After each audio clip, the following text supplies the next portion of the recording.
Katika hali isiyokuwa ya kawaida, waumini 18 wa madhehebu ya Wasabato masalia wamepiga kambi karibu na uwanja wa ndege wa kimataifa wa Mwalimu Julius Nyerere jijini Dar es Salaam kwa siku ya 3 sasa, kwa madai kuwa wametumwa kwenda nchi mbalimbali duniani kutangaza Injili, huku wakiwa hawana hati za kusafiria wala tiketi.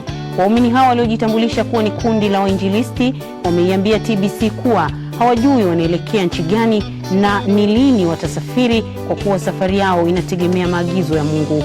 Hata hivyo, wamesema zaidi wanalenga kuongozwa kwenda Iraq na mataifa mengine kutangaza Injili. Rose Ruben anayo taarifa kamili.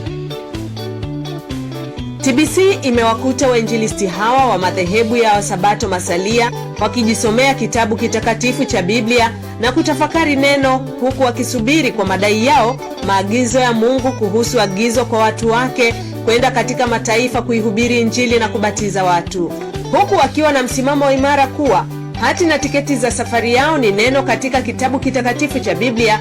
Baadhi ya wainjilisti hao, Masige Kibunde, Zabloni Mankusi, Robert Masaremba na Faustin Richard, wanasema wameamua kwenda kutangaza Injili kutokana na madai kuwa ni agizo la Mungu, la malaika watatu na hukumu ya dunia.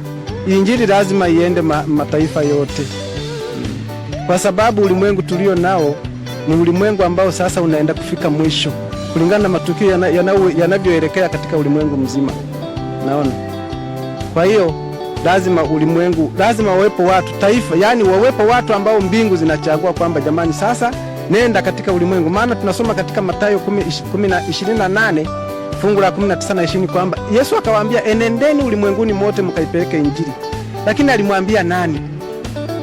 Si ni wanadamu kama sisi, mweza wa yote. Kwa hiyo yeye ndio mwenye uamuzi, kiasi ambacho yeye ndiye atakayetoa na usafiri huo. Sijajua kama yeye nitaondoka, ataamua niondoke kwa ndege ipi. Passport tuliyopewa na Bwana wetu ni hii hapa. Biblia ndio mwenye uwezo wa kutupeleka pamoja na Biblia hii. Hatuna passport zingine zaidi ya hii. Huko Bwana mwenyewe atajua kwamba tutakaa kwa muda wa siku ngapi, ila tumeagizwa kupeleka Injili kama agizo kwenye Isaya 18 fungu la 1 na kuendelea ndio wasema. Mwinjilisti David Limbe anafafanua zaidi kuhusu safari hii ambayo kwa mtu wa kawaida ni kitendawili kisicho na majibu. Injili imehubiriwa hapa Tanzania. Kwa hiyo agizo ambalo lipo ni kwenda katika nchi ambazo hawajasikia ujumbe kama huu. Katika nchi za nje duniani kote. Kwa hiyo Bwana atakapotupeleka pale ndipo tutakapofanya kazi hiyo.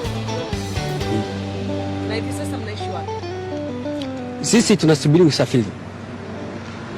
Tunalala wapi? Tunalala uwanja wa ndege. Maana Bwana mwenyewe ndiye atakayeleta usafiri, maana ni agizo lake. Wainjilisti hao 18 wakiwemo wanawake 2 ni kutoka madhehebu ya Wasabato masalia ya Shinyanga, Mara, Mwanza na Mbeya.